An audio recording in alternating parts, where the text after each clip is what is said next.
ஷே ஆஞ்சநேயர் அஞ்சலதேவி நாங்கள் 2 பேரும் சோடியோட கணக்கு 7 ஜென்மமாக ஆஞ்சநேயர் மட்டும் நடத்திட்டான், வச்சு நாசம் பண்ணிட்டான். கடவுளுடைய கட்டளை, கடவுளுடைய கணக்கு எங்களுக்கு தான் தெரியும்.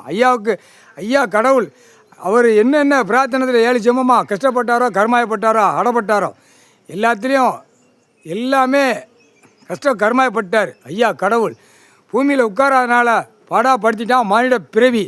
மனித பிறவிக்கு சாப்பாட்டு உணவு பூமியில் தின்னு கழித்து நக்கி சந்தோஷமாக போடான்னு தான் கொடுத்துருக்காரு. இப்படி அகம்பா சேட்டை, அநியா சேட்டை உலக நாடே கொடுக்கல. டெல்லி டு தமிழ்நாடு டெல்லி ஊடாலப்பட்ட மாநில இலங்கை சூழல் இப்படி கொடுக்கல. ஐயா கொடுக்கல. பாய் பேயலா அழிக்க வந்த பாய் பேயலா பூமியில் உட்காந்துட்டார். கொற்றார் ஆணு பெண்ணு கேட்டுக்கப்பா, கணக்கு எல்லாம் வழக்கு இன்றைக்கி நீதி அரசராட்சி, நீதி அரசர் கையில் கொடுத்துருவேன் இன்னைக்கு கணக்கு. அடுத்து கேஸ் கட்டு எல்லாமே ஒண்டிச்சு கணக்கு கொடுக்க வேண்டிய வேலை உங்கள் வேலை. மாநிலத்தில் இருக்கிற கொற்றார் ஆணு பெண்ணும் கொடுக்க வேண்டிய வேலை. சாமி கணக்கு நாங்கள் கணக்கு இட்டோம், கணக்கு கொடுத்தாச்சு. இப்போ ஆட்சியில் உட்காந்துருக்காரு ஐயா கடவுள் தான் ஆட்சியில் இன்றைக்கி ஆட்சியில் உட்காந்துட்டார். தப்பு செய்கிறவனா அப்படியே செண்டா தூக்கி உள்ளே கொண்டு போயிடுவார். ஐயா தான் நடத்துவார். வேறு எதுவுமே அவர் என்ன கணக்கு வச்சுருக்காரோ அந்த கணக்குப்படி தான் நடத்துவார். மித்ததெல்லாம் காலி பண்ணிடுவார். மாநில பேரில் தப்பு செய்கிறவனா தூக்கி உள்ளே போட்டுக்கிட்டே இருப்பாங்க. அட்டா முடிக்க சிட்டி கிராமம் எப்படி பிரித்து வச்சு நச்சான், அந்த மாதிரி சிட்டி கிராமத்தில் கணக்கு எடுக்க உள்ளே போய்கிட்டே இருப்பான். அப்போ சிட்டி கிராமம் உள்ளே விவசாயம் பண்ணி சாப்பிடணும் அப்படிங்கிற நினைப்பில் அந்த மாதிரி தான் விடுவார். உயிர் வாழ என்ன அந்த கணக்கு தான் கொண்டு வருவார். எல்லா விவசாயத்தை அழிச்சிட்டான். எல்லாம் அழித்து நாசம் பண்ணி பூரா 2ஆம் நம்பராக விட்டு பாலாக்கி வச்சுருக்கான். தெரியுமா தெரியாதாப்பா? கொற்றார் ஆணுக்கு பெண்ணுக்கும் பூமி அதான் ஒரு தடவை அதை கீழே கல் மண் சல்லி போட்டு அமுக்குனா விவசாய இடத்துல அமைக்காச்சுன்னா அடுத்து என்ன அந்த இடத்துல விளையும்? ஒன்றும் செய்ய முடியாது. அமைக்கி வாரான், நிலப்பரப்பா அழித்து வாரான். 2 கையை மூக்கை தூக்கிக்கிட்டு கண் 2 தூக்கிட்டு வாரான். கண்ணுக்கு ஒரு காய்ச்சல் விட்டுட்டார் அப்படின்னா கண் பவர் இழந்து போவோம். ஒழுங்காக போ, எல்லா பவர் அவர் கையில் இருக்குது. மாநில சேட்டை பண்ணாத ஒரு பேப்பர் வச்சு விளாண்டு பாலாக்கி வச்சுருக்க. இன்றைக்கி ஆட்சியில் உட்காந்துட்டார்.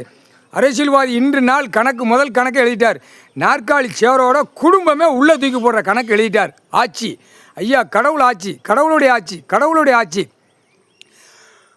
நீதி அரசராட்சி, நீதி ஆட்சி 2 கணக்கு. அடுத்து கடவுளுடைய ஆட்சி, கடவுள் பூமியில் குடும்பம் இறங்கின ஆட்சி, குடும்பத்தோடு நடத்துகிற ஆட்சி. முக்கால் சேர்த்தியும் சிவனும் பார்வதியும் நடத்தக்கூடிய ஆட்சி. சிவனும் பார்வதி குடும்பத்தார் 3 பிள்ளைகள், சிவனும் பார்வதி 5 இந்த 5 வச்சே தான் எல்லாம் நான் உலக நாடே நச்சிட்டான். இப்போ தான் வெளியே வருது கணக்கு. முக்கால் சேர்த்தியும் புரிஞ்சிக்கோ, கணக்கு புரிஞ்சிக்கோ. 5 பூமியில் ஆட்சியில் உட்காந்துட்டார். இன்றைக்கி அவர் தான் சிம்மாசனத்தில் உட்காந்துருக்கார். ஐயா சிம்மாசனத்தில் உட்காந்து உனக்கு இவ்வளோ கணக்கு எடுத்து கொடுத்துன்னு பார்க்கலையாங்கிற கேள்வி அவர் கேட்பார். பட்டுன்னு கேட்பார். சேட்டை பண்ணுறோன்னு உள்ளே தூக்கி போடாமல் என்ன விளையாட்டா அப்படிங்கிற கேள்வியும் கேட்டார். அப்படியே எழுதிட்டார். ஐயா ஆட்சியில் உட்காந்துட்டார். இன்று நாள் ஆட்சி. இனிமேல் நாற்காலி சேரோட தமிழ்நாடு முதல் 1ஆம் நம்பர் உள்ளே போய்கிட்டே இருப்பான். அடுத்து டெல்லியில் போய்கிட்டு இருப்பான். முக்கால் சத்தியம் கணக்கு கேட்காம விளாண்டுக்கிட்டாடு அறிக்கையா. ஆட்சி ஐயா உட்காந்துட்டார். நீ ஆட்சி நடத்த முடியாது. அரசியல்வாதி ஆட்சி நடத்த முடியாது. பிரதமர், குடியரசுத் தலைவர், ஜனாதிபதி, நிதியமைச்சர், ஆளுநர் கீழே வரைக்கும் யாருமே நடத்த முடியாது. இல்லைன்னா நொறுக்கி விடுவார். அப்படியே விமானத்தில் பிரதமராக அப்படியே புகஞ்சு விட்டுருவார்.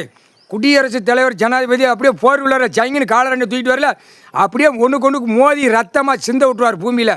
முதலமைச்சர் பூரா முதல்ல தின்னுட்டு வெளிநாடு உள்நாடு பூரா போய் பேப்பர் வாங்கி எழுதிட்டாலே தான். டெல்லி டு தமிழ்நாடு டெல்லி. தமிழ்நாட்டில் 100க்கு 100 வெளிநாடு ஓடிக்கிட்டு இருக்கான். கொண்ட நரம்ப எடுத்து போடுவார். என்னையோட குளோஸ் ஆகிடுச்சு. உனக்கு ஓடுறா கண்டார் வெளிமான உனக்கு முடிஞ்சு வச்சுடா. இன்றைக்கி ஆட்சியில் உட்காந்துட்டார் ஐயா. தமிழ்நாடு கணக்கில் தமிழ்நாட்டில் தான் முதல் ஆட்சி. அதுக்கப்புறம் எல்லா மாநிலத்திலும் ஆட்சி அப்படியே கணக்கு எடுத்துக்கிட்டே இருப்பார் டெல்லி வரைக்கும். முக்கால் சத்தியம் புரிஞ்சுக்கோ.